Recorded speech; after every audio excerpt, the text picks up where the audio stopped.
90 tambah 6 sama dengan 99. Bahrain loser. Waduh, ngeri nih. Akhirnya kalah, men. Hilang itu guling-guling di GBK, hilang.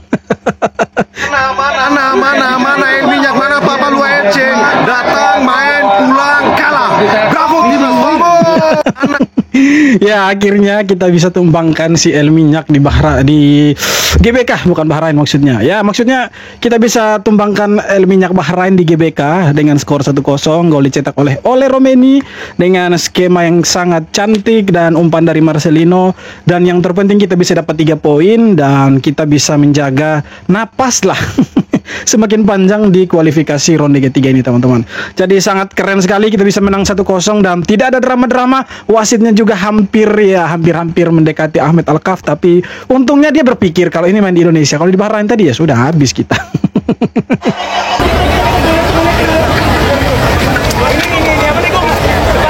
Wow.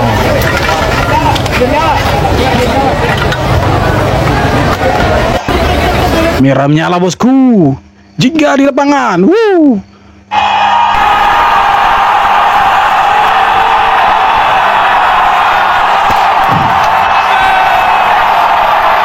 gila, bergemuruh tuh GBK itu, hampir runtuh.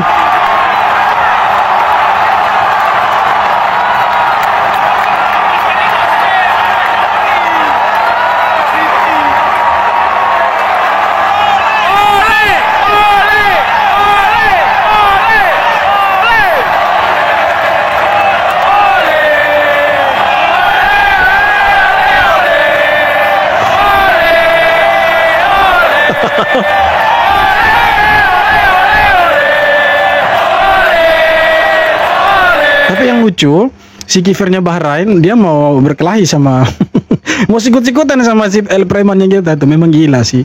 Pertahanannya kita malam ini 3 back, JIC, Rizky Ridho, Justin Hapmer. Gila kita punya pertahanan malam ini. Luar biasa. Keren sekali. Solid sekali malam ini, saudara-saudara.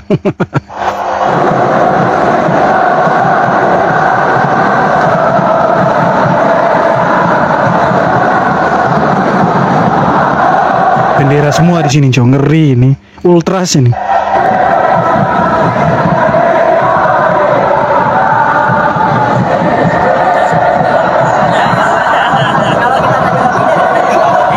Ngeri, Cok. Ngeri.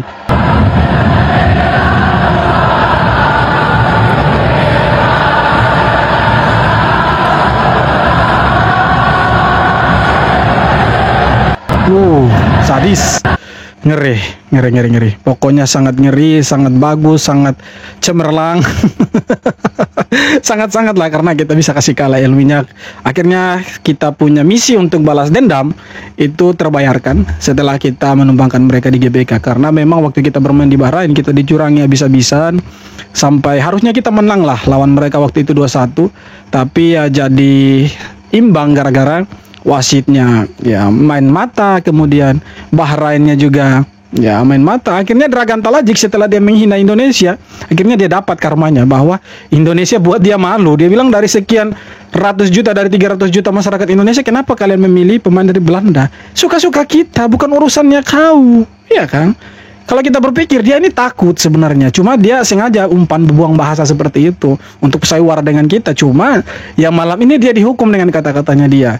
Ya memangnya mereka yang diambil itu bukan orang Indonesia. Itulah yang tidak diketahui sama Dragan Talajic. Makanya malam ini dia dihukum habis-habisan.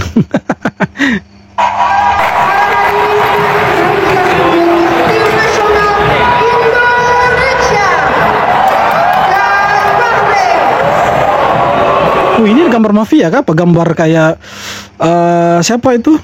Yang jahat-jahat itu siapakah? Lupa saya nih. Sudahlah, pokoknya lupalah apalah namanya itu. Pokoknya ini kayak gambar-gambar seperti yang awalnya baik ya kan, dan jadi jahat. Ini kan siapa itu? Ada satu tokoh film itu, siapa saya lupa. Yang tahu boleh tulis kolom komentar itu.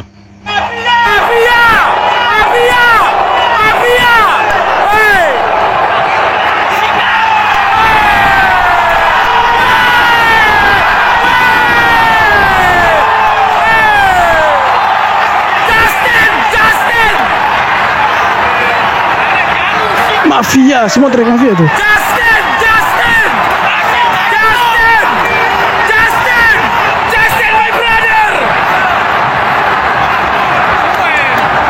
Memang gila sih Justin Hubner itu, potong-potong bolanya ngeri dia tuh. Gua akhirnya tersadarkan gol dari Ole Romeni ini membuat Indonesia unggul di babak pertama dengan skor 1-0. Gua beneran gak habis pikir dan kredit banget buat Joy Pelupesi. Beneran masterclass banget di lini tengah. Duetnya sama Tomhe itu beneran bola ngalir banget. Bisa jaga tempo, itu yang penting. Dan inilah kelebihan dari Ole Romeni yang menurut gue jauh lebih baik daripada opsi striker yang lain. Karena bisa maksimalin kesempatan sekecil apapun, peluang sekecil apapun bisa dimaksimalin menjadi gol. Dan harus diakuin aja gaya main Indonesia di babak pertama ini emang udah cocok banget sih. Counter aja, nggak usah total-totalan football dulu deh. Nanti dulu kalau mau eksperimen, mau coba total football nanti dulu. Tetapi banyak banget netizen yang minta request dua nama seperti Kevin Dix dan juga Ragnar Rotmangun harus diganti babak kedua. Apakah perlu? Menurut gue jangan dulu. Tapi kalau kita lihat semua pemain malam ini Spartan sih. Dan ya mulai dari belakang sampai ke depan saya pikir mereka daya juangnya gila. Tidak seperti waktu kita bermain lawan Australia lah. Karena saya lihat di malam ini semuanya itu bermainnya tidak mau kalah. Seperti waktu kita lawan Arab Saudi lah waktu pertandingan kemarin itu yang membuat kita sebenarnya jauh lebih bagus dari Bahrain. Dan Bahrain sama sekali terkunci walaupun mereka punya 2-3 tembakan, tapi ya Martin Paes ya ngerilah di belakang. Tuh kan guys, kalau formasinya bener mah permainannya juga enak. Backnya kokoh, nggak tangguh. Tengah seimbang, Pelupesi gila guys. Kunci permainan guys. Prof Haye juga dia scanningnya bagus, nggak terburu-buru karena tenang. Diseimbangkan sama Pelupesi. Tusukan dari kiri kanannya jalan. Wah gila guys. Proses golnya sangat-sangat ciamik. Prof Haye umpan lambung ke Marcelino. Marcelino-nya juga tenang banget ngasih umpan. Ini Mang Ole. Harusnya kita menang 3-0. Tapi sayangnya dua peluang emas kita gagal dikonversikan jadi gol sama Marcelino yang harusnya 100% jadi gol lah. Tinggal disodor sedikit ya sudah kiper Bahrain tidak bisa berdaya lagi lah. Kemudian umpan dari Ricky Kambuaya untuk Eliano Reinders harusnya itu bisa jadi gol dan sayangnya terlalu melambung tinggi. Mungkin mereka berdua ini salah ukuran sepatu malam ini. Anjing 96. Woi. Tahan tidak. Situ 96. Astagfirullah.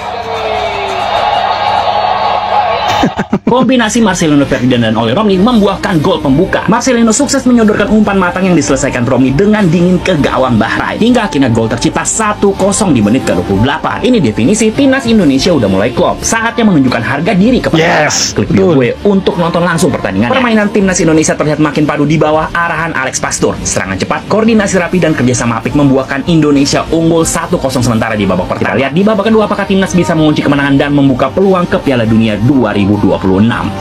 Ya, kita punya peluang untuk ke Piala Dunia masih terbuka lebar setelah kita mengalahkan Bahrain tadi. Tapi sayangnya Cina tidak mampu menahan imbang Australia dan Jepang. Ya mengejutkan juga, Jepang bisa ditahan imbang sama Arab Saudi padahal bermain di kandang Jepang. Dan kita tahu kalau misalkan bermain di Jepang itu Jepang tidak pernah bermain seperti mereka lawan lawan Arab Saudi tadi. Nah biasanya mereka itu lebih agresif, lebih menekan dan mereka tuh pasti akan ya pokoknya mendominasi pertandingan lah. Tapi tadi sayangnya di pertandingan ketika mereka lawan Arab Saudi itu tidak terlihat. Justru mereka lebih bermain aman, kemudian ya walaupun mereka menguasai pertandingan dan ada beberapa peluang emas karena saya nonton juga, tapi tidak mampu untuk dikonversikan jadi gol lah. Artinya mereka bermain aman, mungkin ya ini curiga saya mungkin karena mereka sudah merasa bahwa mereka sudah lolos kan. Jadi kalah ataupun menang di pertandingan-pertandingan selanjutnya ini itu sudah tidak ada untungnya lagi buat mereka. Tapi kalau kita lihat ya memang ini salah satu kerugian untuk Indonesia walaupun kita menang dan jarak antara kita dan Arab Saudi itu ya terpaut 1 poin saja teman-teman. Harusnya kalau misalkan mereka kalah tadi itu poinnya kita sama, hanya selisih gol. Nah di lain sisi Australia dan Cina itu Australia sanggup mengalahkan China. Jadi kita peluang untuk ke peringkat 2 lolos langsung sebenarnya masih terbuka lebar karena kita masih punya 2 pertandingan di bulan Juni. Dengan catatan Australia kalah atau imbang dan Arab Saudi juga kalah atau imbang. Jadi kita harus sapu bersih 2 kemenangan sisa di bulan Juni nanti. Oke teman-teman, jadi itu dia beberapa video tanggapan komentar dari netizen supporter Indonesia, dan ya dari Tribun juga ada supporter yang berteriak nama-nama pemain seperti Ole, seperti Justin yang Spartan sekali malam ini, dan ya kita doakan semoga dapat 3 poin lagi di bulan Juni. Terima kasih sudah nonton dan jangan lupa subscribe. Thank you.